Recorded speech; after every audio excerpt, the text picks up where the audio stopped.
Every single person who ever came on my show, and I hear there's like 37,000 guests I've talked to, a lot of them came from dysfunction and a lot of them wouldn't appear to be teachers, but every one of them had something to say that was meaningful and valuable and that I could use to grow myself into the best of myself, which is what all of our jobs are. Your number one job is to become more of yourself and to grow yourself into the best of yourself. And so I had a lot of great teachers, as we all do. I was doing an Oprah show about a decade ago. One of my greatest teachers was a man named John Diaz. We were doing a show called Would You Survive? And on Tuesday, October 31st in 2000, Singapore Airlines Flight 006, a Boeing 747 from Taipei to Los Angeles, took off with 179 souls aboard. 4 crew and 79 passengers perished in that flight, a total of 83 fatalities.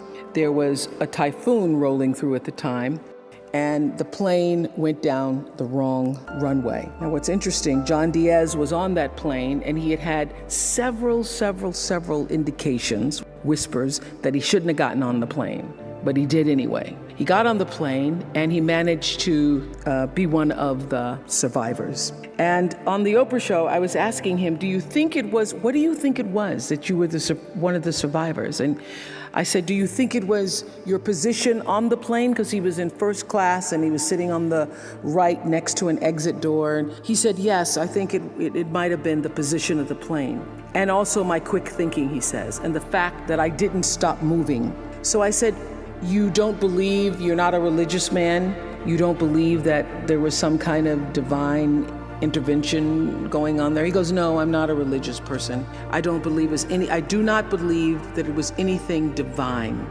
I don't believe that. I did see, he said, as I got knocked back into the plane, that it looked like Dante's Inferno, with people strapped into their seats and just burning. And it seemed a bit to me, as I turned and looked backwards, like there was a light coming out of the tops of their heads. I guess you could call it an aura was leaving their bodies, and some lights were brighter than others. It changed, he said, it changed me. It gave me a new kind of spirituality, in a sense, that I now believe somehow, I don't know how, but life continues on somehow through that light.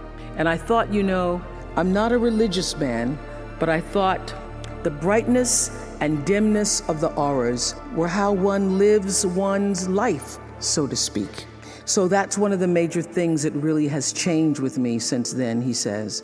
I want to live my life so my aura, when it leaves, is one of the brightest ones. I got chills when he said that.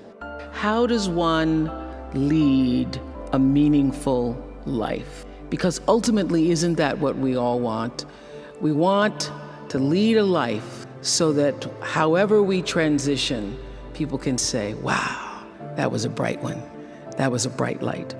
First of all, I think that it comes from a deep sense of awareness about who you are and why you're here. It comes from being in touch with, on a regular basis, the appreciation and the holy gratitude that should fill each of our hearts on a regular basis, just knowing what a privilege it is to be here and to be human. To me, successful is getting to the point where you are absolutely comfortable with yourself. It does not matter how many things you have acquired. The ability to learn to say no and not to feel guilty about it, to me, is about the greatest success I have achieved. The fact that I have, in the public side, done whatever, it's all a part of a process for growing for me. But to me, to have the kind of internal strength and internal courage it takes to say, no, I will not let you treat me this way. And getting it comes from understanding I think the one thing that has allowed me to certainly achieve both material success and spiritual success is the ability to listen to my instinct. I call it my inner voice. It doesn't matter what you call it, nature, instinct, higher power. But the ability to understand the difference between what your heart is saying and what your head is saying. I now always go with the heart. Even when my head is saying, oh, but this is the rational thing, this is really what you should do, I always go with that little feeling, the feeling. I am where I am today because I have allowed myself to listen to my feelings. I feel that luck is preparation meeting opportunity. One of the biggest lessons I've learned recently is that when you don't know what to do, you should do nothing until you figure out what to do. Because a lot of times you feel like you're pressed against the wall and you've got to make a decision. You never have to do anything. No, don't know what to do. Do nothing. I wait. And that has been a big lesson, to be willing to be still with myself and trust myself and my higher power to help me make the right decision and to not feel pressured. See, I think, we create stress for ourselves because you feel like you have to do whatever, you have to do it, you have to.